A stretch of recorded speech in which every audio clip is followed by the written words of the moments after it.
Hello everyone, and welcome back. I'm Akshay. Today we are talking about the results from the Baltimore Regionals. And first off, the winning team was our Chalon. And I'm not going to say this is surprising, but when you looked at it, I do think it was kind of not really seen. But I'm going to kind of go through kind of what we were seeing mainly with this team. First off, you got the pretty common core for our Chalon Mousehold with the team of our Chalon Mousehold, Pelipper, Basque Legion. This specifically, it was Mystic Water, Basque Legion, Focus Sash, Pelipper, pretty basic sets. It was Wide Lens, Mousehold, we'll get back to that a bit later, and of course the Soulfest. It was actually Terra Grass on our challenge, which was absolutely pretty interesting. I do think there was some interesting thoughts, but actually Mousehold was Population Bomb, which I think is very interesting. Population Bomb is a very strong move, but it was also using Population Bomb to hit our Chalon with Steel Titan to get +6. I do think it's an interesting one, but it also had Follow Me. I think it was then Protect and Taunt. I think it was something similar to that. But Population Bomb was the main thing. Population Bomb was the main difference, but it also had Incineroar and Amoonguss, which actually, this team's pretty good. I definitely think there's Incineroar and Amoonguss are kind of there a lot of times, I feel like, to beat some of the crazier teams. Amoonguss and Incineroar can also be good into Trick Room. Amoonguss is great into these Trick Room teams. And overall, it just rounds it, gives a bit more defensive, and our Chalon, Pelipper, and Amoonguss was actually pretty common. In Game 1, it was brought, then they switched to our Chalon, Mousehold, Incineroar, Amoonguss, actually leaving behind the Pelipper, which actually I found quite interesting. The next actually, and overall kind of this team is kind of expected, and it did really good. I don't think there was much surprise for it, so I think we should move on to the other team. And to be honest, I think second place team, this is kind of the balanced team, and it's specifically bulky Dragonite with multi-scale next to Garchomp. This is actually was quite a surprisingly used team, specifically Life Orb, Garchomp, and Lumberry Dragonite. I think this team's actually going to be interesting. I think it's a very balanced team with the lack of fairy types. These dragon types can also be really good, and with the added bulk of Aurora Veil off Ninetales, although the Ninetales specifically makes it very bulky and very solid on a team. But you've also got like Incineroar, I'm pretty sure was on the team, but you've got like this is the main core, I'd say. You've also got other stuff such as, I think Amoonguss is also on this team. Overall, there's just a ton of bulk on this team, and I think as a balanced team, this is going to be another big one.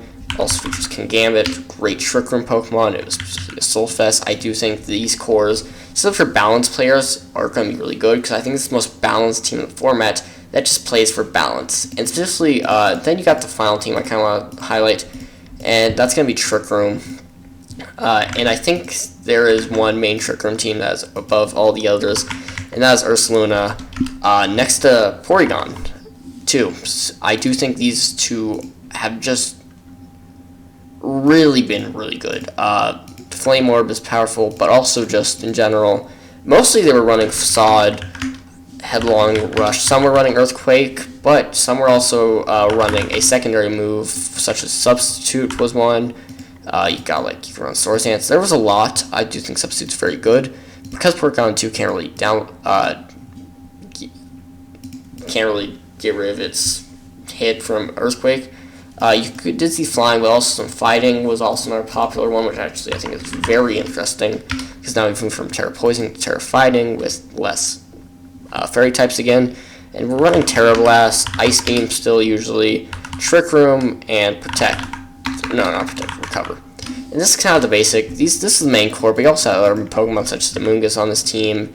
You had usually Incineroar for Fake Out support and helping get Trick Room up. And I feel like these were kind of the main cores of it, and these two together I think are going to make a really good combo. And I think Porygon 2 Ursaluna is something you definitely have to worry about. I'm actually just going to go next to looking at the actual results and teams to kind of look at a bit more of the big ideas of what we were seeing.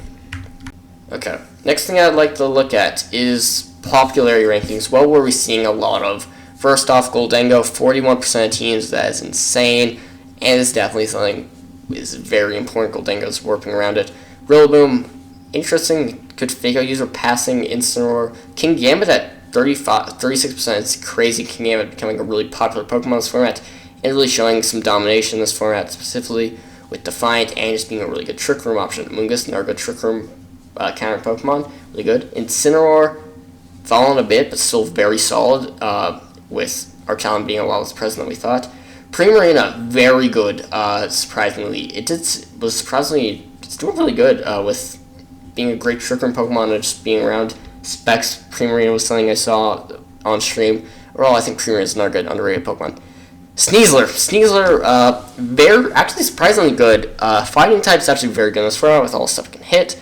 And Dire Claw's randomly getting wins with sleeps and stuff can be very frustrating. And with Fake Out, just fast, good damage, a very strong Pokemon, especially if you want to run Unburdened, say, next to a Rillaboom. Ursaluna is not surprising, very strong, very good Trick Room Pokemon, and just, I'm surprised Ursaluna Blood Moon is not higher, but Ursaluna dominating. Archalon won it, but lower than I think we thought it was going to be. And in contrast, Dragonite, I think higher than we thought it would be. Dragonite's really showing up, doing a lot more now. Then Pelipper, kind of not surprising with Archalon and Rain. Porygon 2 up here, it's mainly with Ursaluna, and I think that's a big one. Porygon 2, really going to be good, and I definitely think is something that you have to be aware of going into this. Here we are, and we're looking at just kind of top teams. First off, we already covered these two teams. There's also this team with the Annihilate Volcarona, very strong team. So really, there was a lot of Porygon 2 Ursaluna. Out of the top 8, won 4 teams. 50% of top 8 teams included that. And also, there was 6 Incineroars. Yeah, 6 Incineroars in top 8, which kind of shows this team is still very good and definitely something to worry about. Incineroar is still very good. There's also a lot of Amoonguss, including 5 Amoonguses. The Vivillon in there, really good. Surprisingly, a lot of Flamigo. Flamigo kind of being almost starting to kind of show us a better Decidueye, weirdly enough. We got the Sand team here. We got Dondozo Tatsugiri with a Clefable, which is very interesting. A lot of Goldango. 5 Goldangos, I'm pretty sure there. But overall, surprisingly a little, not dominating Archalon. Next Archalon's 11th. But we've also got this interesting team that was powered by Wolflick and others, featuring Toedscool and Weezing. Very interesting. And also had Garchomp, Corviknight, which is absolutely not a good core, and Typhlosion. There's this Palmot there. But overall, very interesting. We're seeing a lot of, like, Weezing, Toedscool, something we gotta think about. We're seeing a bit more Rillaboom. We saw Volbeat here, which that's very interesting. Tauros there too, but though it's not performing as well as Incineroar, this team actually has double Intimidate. That's interesting. We have this Spather team, which was interesting. Didn't get all the way, but very interesting. But overall, if looking at the top, Goldango's strong, Archalon's good, but overall, I think Ursaluna and Porygon are going to be some of the best teams for all. Thanks so much for watching. Please don't subscribe, enjoy the video. I'll see you next time. Bye.